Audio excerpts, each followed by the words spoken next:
A veces basta con levantar la vista para que una pregunta te muerda por dentro. No la ves venir. Estás en silencio, mirando esa cúpula azul que parece inmensa, y de pronto te das cuenta de algo inquietante.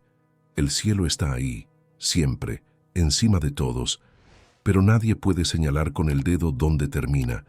No lo puedes tocar, no lo puedes medir con la mano, y aún así sabes que existe, como si fuera un recordatorio constante de que la realidad tiene capas que se esconden justo donde creemos que ya entendimos todo.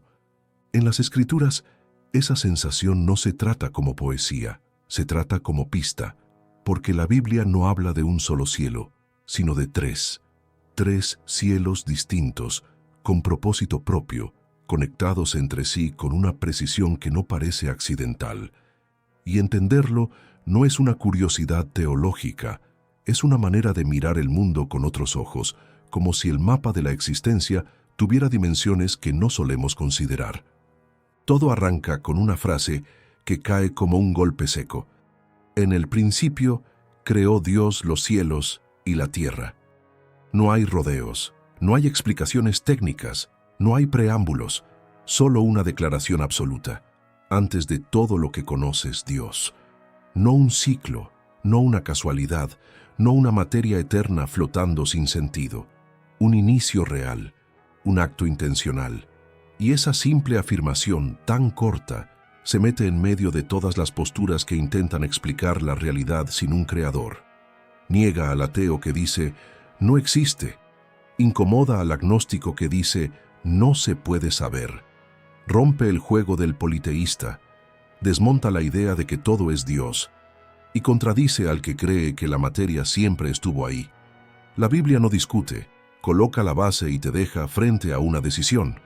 Y luego viene el detalle que cambia el panorama, cielos, en plural. Como si desde la primera línea te estuvieran avisando que el universo no se reduce a lo que tus ojos alcanzan. El primero de esos cielos es el más cercano, el más cotidiano, el que te acompaña sin que lo pienses.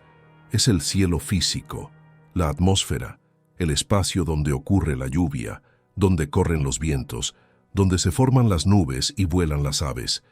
En Génesis se describe como una expansión, un firmamento que separa aguas, que organiza el caos para que la vida sea posible.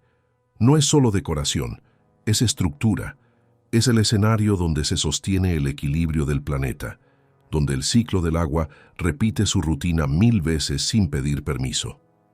Y ahí aparece una idea que incomoda por su sencillez. Ese cielo, el primero, no solo existe, funciona como instrumento de provisión.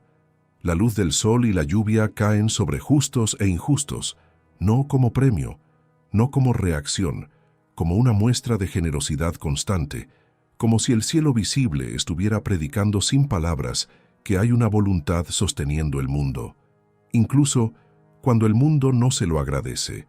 Y es justamente ahí donde el relato deja de ser cómodo, porque después del cielo que vemos, del que respiramos y contemplamos, la Biblia introduce una dimensión que no se observa, pero se siente.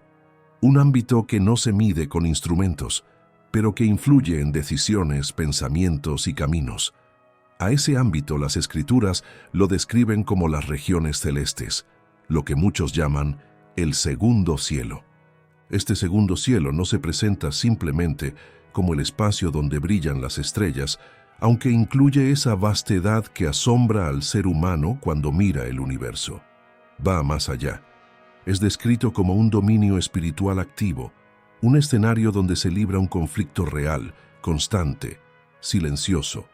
No una guerra de mitos o símbolos, sino una lucha que ocurre mientras la historia humana avanza.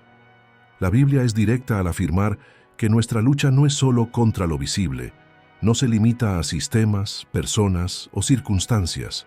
Hay fuerzas que operan desde ese ámbito invisible, influyendo, presionando, tentando. No controlan al ser humano como marionetas, pero sí empujan, susurran, distorsionan. El segundo cielo se convierte así en el trasfondo de una tensión permanente entre el bien y el mal. Este conflicto no ocurre aislado de la vida cotidiana. Según el relato bíblico, Lo que sucede en ese plano espiritual tiene consecuencias en la tierra. Hay decisiones que se retrasan, procesos que se entorpecen, situaciones que se intensifican. Un pasaje describe cómo un mensajero divino fue retenido durante días por una autoridad espiritual maligna hasta que recibió ayuda. La escena es breve, pero suficiente para dejar claro que el mundo visible no es el único tablero donde se mueven las piezas. Aquí es donde el concepto del libre albedrío cobra peso real. El ser humano sigue siendo responsable de sus decisiones, pero no las toma en un vacío. Está rodeado de influencias. Algunas buscan guiar, proteger, orientar hacia la verdad. Otras intentan sembrar confusión, normalizar lo destructivo, disfrazar el error de libertad. El segundo cielo no anula la elección humana, pero la pone bajo presión constante. Por eso muchas realidades que solemos explicar solo como fenómenos sociales o culturales adquieren otra profundidad. Ideas que se propagan, valores que se diluyen, verdades que se relativizan. Desde esta perspectiva, no todo es casualidad ni simple evolución del pensamiento. Hay una batalla por la mente, por el corazón, por la dirección interior de la humanidad. Y en medio de esa lucha invisible, el ser humano camina creyendo muchas veces que está solo, cuando en realidad está inmerso en un conflicto que lo supera. Esa conciencia genera duda, tensión, incluso temor, pero también prepara el terreno para algo más alto, porque si existe un campo de batalla, también existe un lugar donde la guerra no llega, y ese lugar es el tercer cielo. Hay un punto en el que la tensión ya no puede seguir creciendo. Si todo lo que existe fuera solo cielo visible y campo de batalla invisible, la historia quedaría incompleta. Por eso la Biblia introduce una tercera dimensión, no como extensión del conflicto, sino como su resolución. El tercer cielo no es un lugar de lucha ni de provisión temporal. Es descrito como el destino final, el ámbito donde la presencia de Dios se manifiesta sin filtros ni interferencias. El apóstol Pablo habló de ese lugar con un cuidado casi temeroso. Dijo haber sido arrebatado al tercer cielo, al paraíso, y escuchó cosas tan profundas que no podían expresarse con palabras humanas. No intentó describir paisajes ni estructuras, no habló de formas ni colores, solo dejó claro que lo que allí existe supera por completo la capacidad del lenguaje, como si cualquier intento de explicación lo redujera. Y eso es clave. El tercer cielo no es simplemente más alto que los otros dos. Es diferente en naturaleza. No pertenece al tiempo como lo conocemos, ni está sujeto a desgaste, corrupción o conflicto. Es presentado como la morada plena de Dios, el lugar donde la separación entre lo divino y lo humano se disuelve para quienes han sido redimidos.